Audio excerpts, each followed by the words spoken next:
What's up lil hoodies, what's this, a double upload in 1 week? Congratulations, it was a long weekend, that's mostly why you have this. These are planned beforehand. Honestly, I made this on the 10th and is being posted on the 15th. Aran and Kita were walking home after practice and the sun was setting. Aran was talking about some cool Korean movie he was watching with his dad the other day. Kita enjoyed listening to his boyfriend talk. Aran suddenly fell silent. Kita looked at him confusingly for the sudden silence. Is something wrong, Aran? Why'd you stop talking?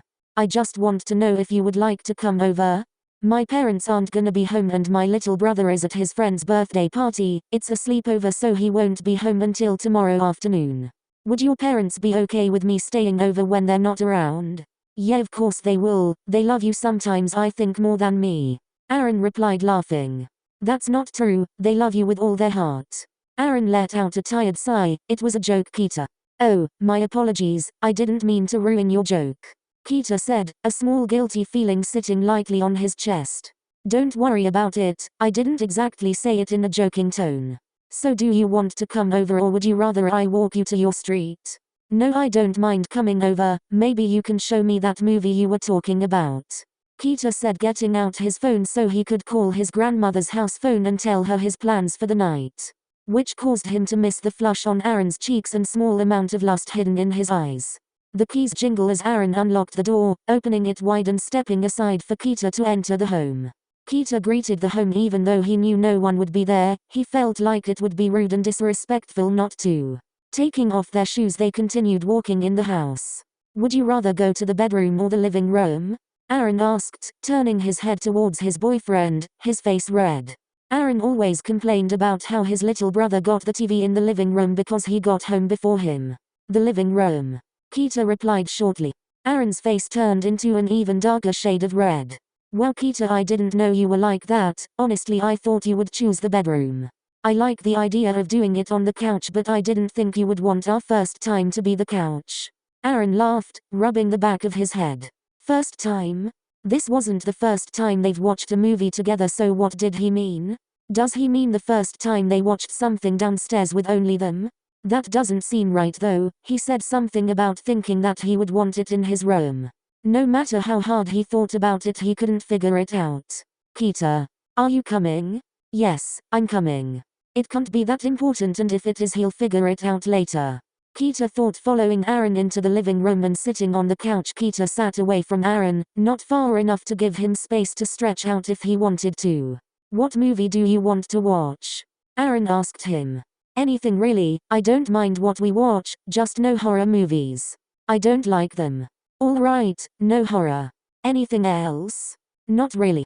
So action is okay? Go ahead. Yes. Kita doesn't know if Aran would find this offensive or not, but at times like this he acts like the twins, mostly Atsumu. He finds it adorable. It shows how much time he spent with them and how they helped shape him into the person he is now and the person he will be. Kita is thankful for them. Aran played All of Us Are Dead, hope you don't mind. I know it's not a movie, but Suna told me that it was really good and I was already thinking about watching it anyway. Aran explained, looking in Kita's direction. I don't mind as long as you're happy. Great. That was more like Osamu this time. After 3 episodes, Kita decided that he hated the girl in the pink sweater. He forgot her name. He also realized that Aran didn't listen to him when he said no horror, but he guessed he didn't mind it. He liked the characters except for the pink sweater girl. She could die. He actually preferred it, but he'll never say that out loud. She was awfully spoiled and ungrateful. Jeong-soo saved and helped her so many times, and yet she still hates him just because he's less fortunate than her. No. You spoiled brat, what the hell is your problem? Why would you do that? He was nice to you and that's how you repay him, you kill him. Aran yelled at the screen. Kita was seething. If she wasn't a fictional character, he would strangle her. She was irritating and the teacher just had to go after her. That was a poor decision and she didn't deserve someone to go after her. She was pretty with an ugly personality. He hated people like that. Kita guessed that he did feel kind of bad for her. No, he didn't feel bad for her, he pitied her because that's all she deserved. Worthless, useless, pity. Kita continued to glare at the show on the screen when Aran paused it. I know you didn't like the characters, but you didn't have to pause it. Kita was going to continue talking when Aran grabbed his face and pressed their lips together. The snow-haired teen quickly adjusted and returned the other male's kiss. He was going to pull away, but Aran pulled him closer, making the kiss even deeper and more heated. Oh, he didn't mind this at all. They didn't get to really do this often because they always had family or friends around them, and Kita wasn't very much for PDA. He didn't mind little touches here and there, hugs, holding hands, and maybe kisses on the forehead or cheek, but he didn't really like full-on kissing or making out in front of people. It made him uncomfortable. Aran pulled him onto his lap and wrapped his arms around his waist. In response, Kita wrapped his arms around Aran's neck as they continued to kiss each other. Kita pulled away first because, as much as he still wanted to be able to kiss Aran, he also still needed to breathe to do so. People say to just breathe through your nose, but when you're in the heat of the moment, it's kind of hard to remember that. He was panting as he stared at Aran's also panting face. The boy with black tips didn't realize it at first, but now that he was pulled away from his boyfriend, he could feel Aran's hands going lower down his back.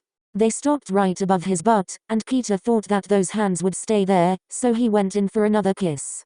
This time, as they kissed, Aran pushed his tongue into Kita's mouth and swirled their tongues together. It was sloppy and unorganized. A product of them not being able to make out like this as much as normal teenagers probably would. Kita pulled back quickly and let out a squeak when he felt two big hands grab onto his ass firmly and squeeze. Okay, he didn't expect that they'd never done this before. He was kind of confused on what to do next. Did he go back to kissing Aran or did he stop? He didn't get the chance to continue thinking about his next move before a pair of lips were on his again. He kissed him back. The snowy boy hoped that the older boy didn't want to go further than this. Aran was pushing him outside his comfort zone and he just wasn't ready.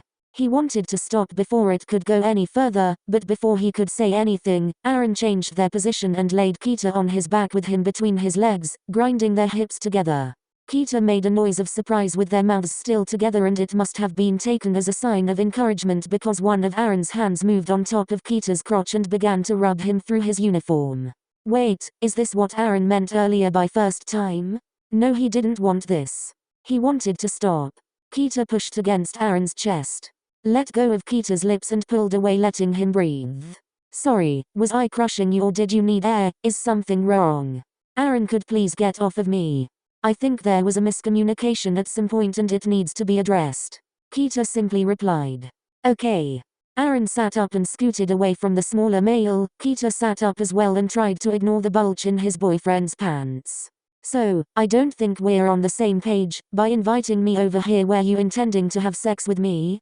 He asked, seemingly unfazed when he actually would rather deal with the twins at an amusement park than have this conversation. Aran reddened at the question but nodded his despite that. You see, I think that is where the problem started. What do you mean? Aran asked, now also confused. I thought you knew why I asked you over. Was I not clear?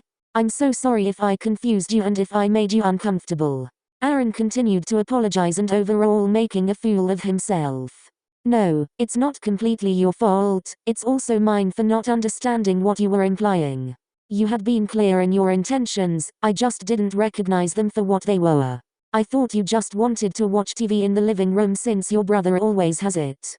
The kissing was just as I said, and it was just kissing that turned into a makeout because we were alone with no one to stop us this time, but I didn't know you wanted more than that, and yes, I was uncomfortable when you started grabbing me. Next time you do that, ask first. Kita didn't tell him, but for a second, only for a second, he was scared of him. I'm so sorry, Kita. I should have known not to grab you like that before asking, and I also should have made sure that you knew what was going on properly before I made a move. I didn't mean to make you uncomfortable, and I should have been more careful. Aran apologizes profusely if this is why Kita didn't tell Aran that he was scared of him, because Aran would take it out on himself a lot harder than he really should. Kita didn't blame him. It was just miscommunication and obviously lack of consent, but now he knows for next time he ever wants to do anything with this. Turns out, this was a learning experience that will benefit the both of them and help the relationship grow stronger.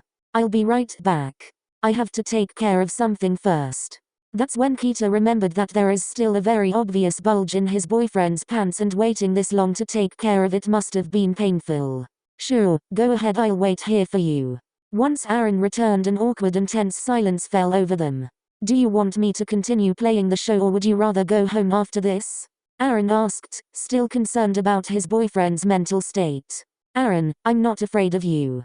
I was just caught by surprise and it was a simple misunderstanding. You don't need to worry. I'm fine. I don't mind spending the night here because it shouldn't be a problem unless you're not comfortable with me being here. It's as simple as that. There's no need for you to be extra worried. Do you want me to stay, or do you want me to go home? Kita asked. He didn't want to go home but he didn't want to make his boyfriend uncomfortable either. So he sat there and waited for his response, which took a couple of moments. I don't mind if you stay. I want you to stay, actually. I just didn't wanna make you any of that uncomfortable than you already were, but it's clear that you're not, so yeah, of course you can stay. Let's continue watching the show, alright? That'll be great. Good. Aran said before rubbing his arm around Kita on the couch and pressing play on the remote, continuing the show they were watching before.